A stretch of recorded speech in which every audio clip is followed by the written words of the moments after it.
One of the things that sets people apart in their presentation as a leader, and when I say presentation, I mean the way they come across in any environment, the way that they come across when they're under pressure, the way they come across when they're trying to influence people that they don't know, the way they come across when they're sharing a new idea or a new innovation, the way they come across when they're trying to instill discipline or functionality in the operation of their team.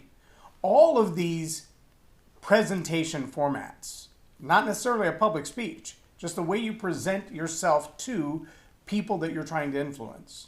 They all demand one thing. And this one thing sometimes seems unleader-like. It seems too soft, even for the soft skills of good leadership. But it's absolutely imperative that a leader be able to understand and exhibit grace. To be able to understand and exhibit grace. But first, you got to know what grace is.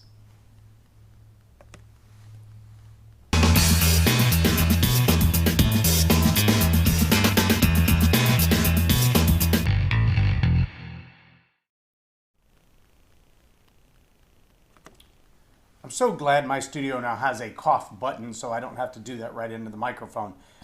Sometimes you just get a frog in your throat. There's nothing you can do about it. And it's not real graceful to have a frog in your throat when you're trying to talk into a microphone.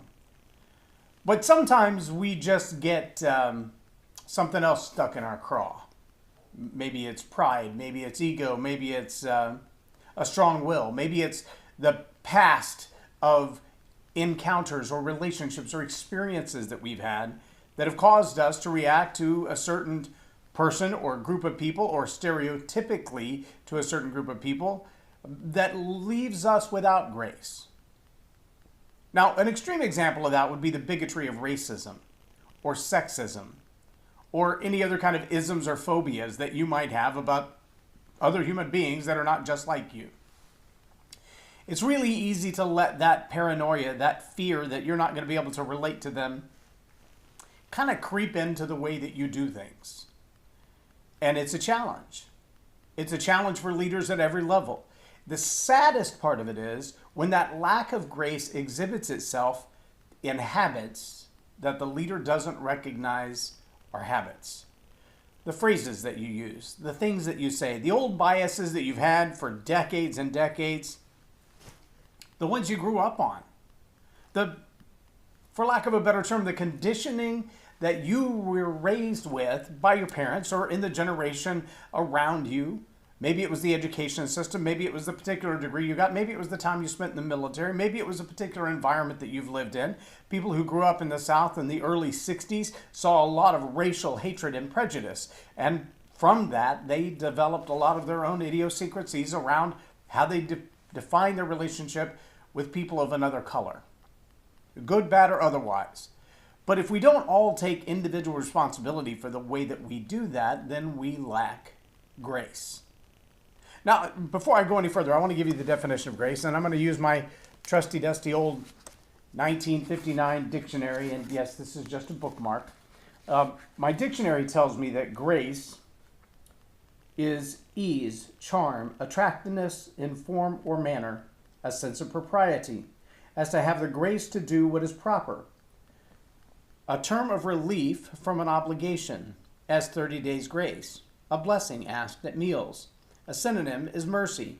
Grace implies spontaneous favor. Mercy, compassionate treatment of the suffering. Okay, so how do we have grace if all of these things about grace are verbs? I mean, there's a couple of adjectives in there: ease, charm, attractiveness in form or manner, a sense of propriety. That one all by itself seems to escape a lot of people today. So let's see what the anonym is. Disgrace. Disgrace. The state of being in dishonor. Shame. Anything that brings dishonor or shame, as littered streets are a disgrace to a town. Disgraceful. Causing or involving disgrace. Shameful. I think when we look at the concept of grace as being that spontaneous favor, the overlooking of an obligation or a debt, that to me, That pretty much nails what a leader is obligated to do. See, it's real easy to hold against an entire group of people the behavior of a few. It is. In fact, the overgeneralization that would say all bosses are like this, or all employees are like that, or all law enforcement officers are like that, or all people of a certain color are like this, or people of a certain nationality or a certain religion, all of them are like that, that is to lack grace. To lump people into that one category is bigotry. That's not grace. Grace says, I take every person individually on their merit and I spontaneously show them favor. I choose to, in the moment, show favor to this individual in front of me. I don't judge them by everybody else that looks like them, has the same job as them, works at the same level as them, has the same education as them. I don't judge them based on those things. I give spontaneous favor to the person in front of me until they deserve otherwise.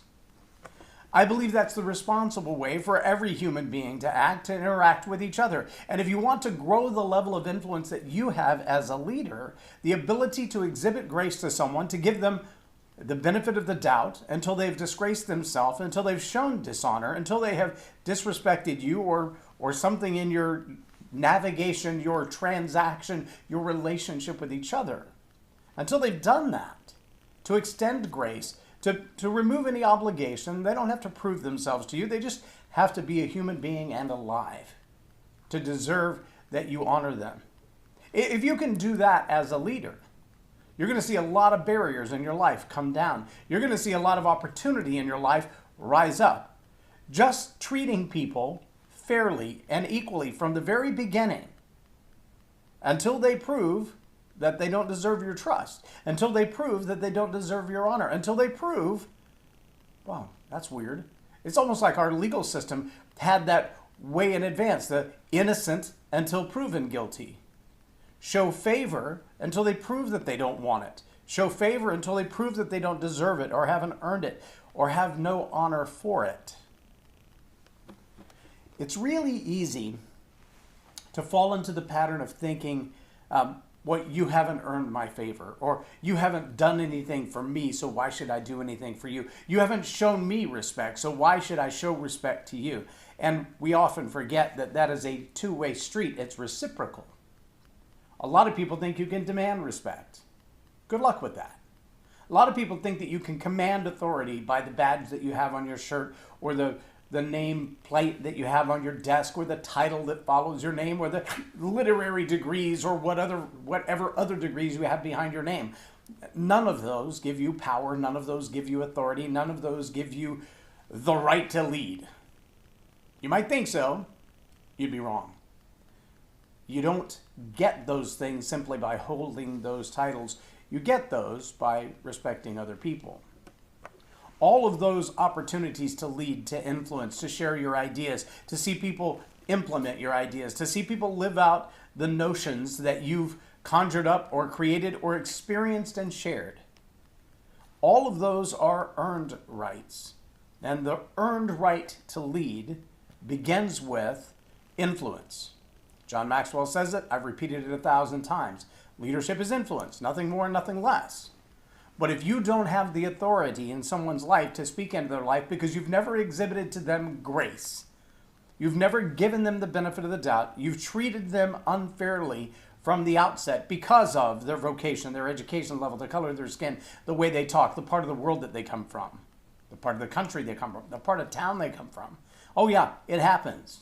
Wrong zip code, wrong colors, no respect. If you want to be a leader with influence, if you want people to take your ideas seriously, if you want people to implement the ideas that you have, show them respect, show them grace, give them the benefit of the doubt until they prove otherwise. And you're going to find that your level of influence skyrockets quickly. Screaming, shouting, arguing, demeaning, humiliating, those are disgraceful. They're disgraceful to the individual that you're treating that way, and they will disgrace you as well. And as you disgrace yourself, as you dishonor yourself, as you lower the expectations for your own leadership, you will find that your influence goes with it. If you want to grow your influence, if you want to grow your position as a leader, it's not about titles or degrees. It's about the amount of grace that you're willing to understand and exhibit to those around you. I'm J Loren Norris with Leading Leaders Podcast for Tell It Like It Is TV. Have a blessed day.